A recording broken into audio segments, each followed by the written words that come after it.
G'day guys, Mr. Ross Adventure here, coming at you today from the beautiful Gold Coast on yet another glorious day.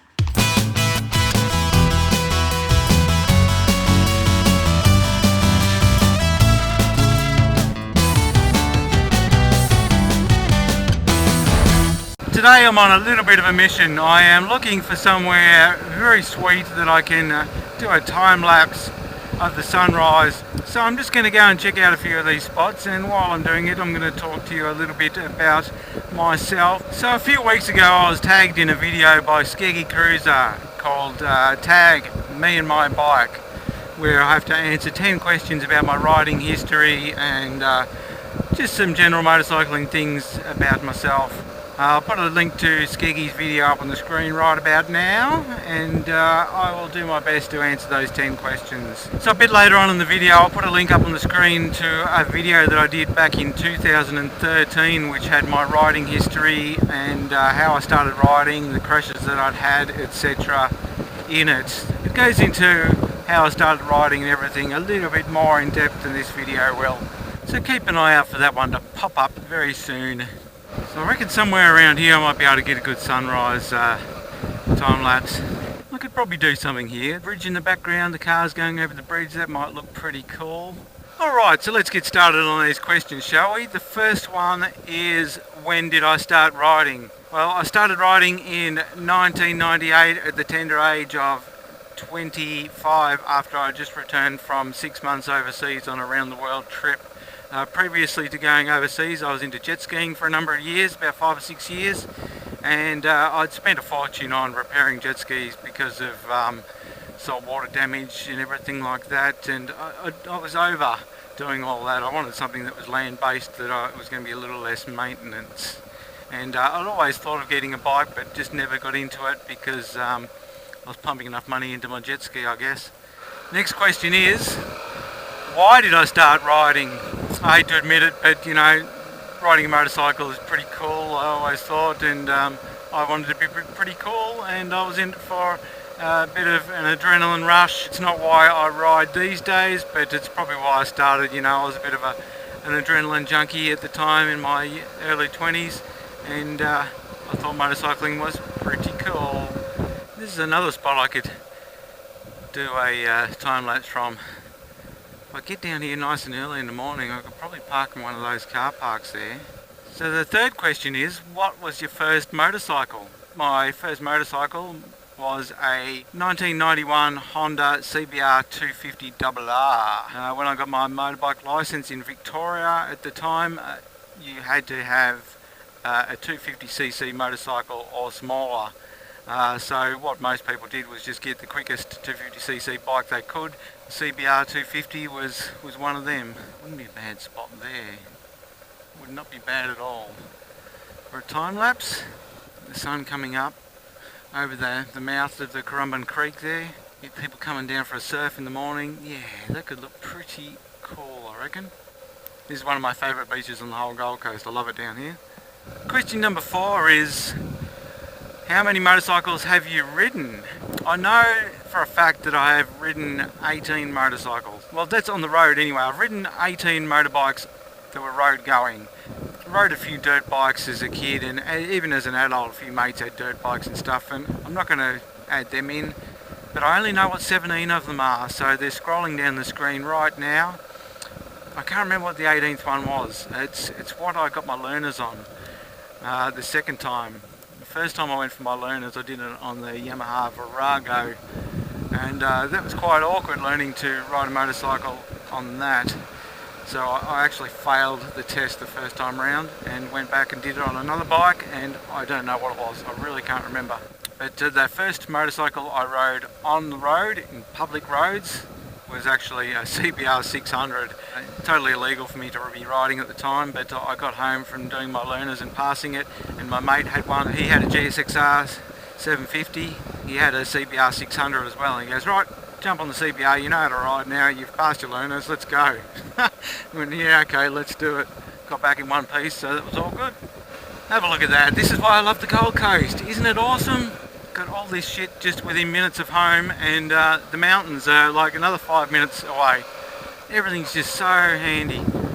Question number 6 is off-road or street? I like to do both. I do the majority of my riding on bitumen, and like when I say street, I don't mean riding around the streets like I am now. I like to get out in the hills and hit up the twisty mountain. That's my type of riding. I don't ride in town too much. I get out in the hills and I hit up some country roads and do a bit of exploring. I do like to get off-road every now and then and do a bit of dirt, but nothing too extreme on this bike. But the thing I like about gravel the most is it just takes you to some of the out-of-the-way places that you're just not going to see otherwise unless you go down these dirt roads. So the next question is a doozy. Have you ever crashed? The answer is yes. I've dropped the bike stationary a couple of times, but I've had 3 actual crashes. So for more detail on those crashes, check the link on the screen right now. But the first crash was in January 1999 on my CBR 250RR on the Great Ocean Road. I was on my learners at the time, and I was just trying to keep up with the big boys on the big bikes and on a big group ride, and yeah, just riding a little bit too fast for my ability. Overtook a few cars and under brakes, got a little bit too much front brake, and down I went, slid across the road into a ditch. The second time was probably the next year, I think, on a Suzuki Across.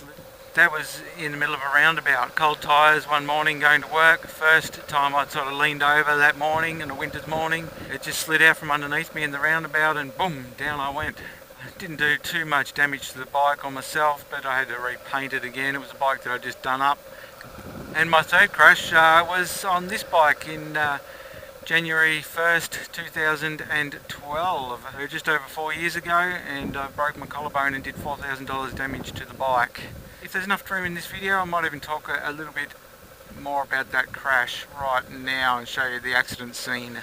If there's no room, I'll put it in another video, and I'll link you to it on the screen. So the next question is, when did you start motovlogging? Well, I started my YouTube channel in January 2012 while I was recovering from my broken collarbone. I'd had my Drift helmet camera for a month or so already because I bought that at Christmas time 2011, and then I went and smashed it when I broke my collarbone. I discovered motovlogging during the following months. It wasn't until about October 2012 that I actually got a microphone and did some actual moto vlogs. That would have to be the start date for my illustrious motovlogging career. So the last question on the list, the 10th question, I'm going to move forward to number 9 because it's a fairly easy one to answer. Does your bike have a name? And the simple answer is no. I've never named any vehicle that I own, and I really don't see the point. I know a lot of people do, but it's not my thing. And the 9th question on the list, which I have moved to the last question because I feel it's a pretty important one, is how many channels do you subscribe to? Who do you subscribe to? I subscribe to far too many. I currently subscribe to 636 channels, and obviously I cannot watch all of them. I cannot go anywhere near justifying my subscriptions to them, which is a shame. You know, these days I only probably get to watch a couple of videos a day at most. Sometimes I'll binge watch a few and catch up on a certain motovlogger, certain channel, but I'm usually weeks behind by that stage. What I try and do is I try and watch the guys who are regularly supporting me. You know, there are a few channels that I watch every single video of. Captain Cranky, obviously, because I'm in most of his videos, so I have to watch them. Nerb in Melbourne, Shade Tree Surgeon, always love his videos. Everride, try and watch all of his. There are so many more that I know I'm going to miss out, so many. I just can't name them all, I really can't. There is, you know, guys who are constantly supporting my channel and commenting on every single video, like Wyvern Biker and Skeggy Cruiser over in the UK. I try and keep up with those guys, but often I fail. Another guy I've been watching lately is Clutch First. He's been supporting my channel a lot, so I've started supporting his channel a lot more, and I've actually just recorded a little intro for his video, so if you want to see what I recorded for his channel, go and subscribe to him and watch his videos. And you'll see me on there, hopefully. Ducati Ducati I try and keep up with, and Docman Rides. Man, there's just so many. It's just really hard to keep up with everyone and to keep on top of it all. But that's the general gist of it, guys. I hope you enjoyed this video, and I'll leave you with this stunning scenery here at Point Danger. Before I go, I'd better tell you who I'm going to tag in this video. I'm going to nominate 02 Big Kev and Shade Tree Surgeon to create their own Tag Me and My Bike videos. I'll see you next time. Goodbye.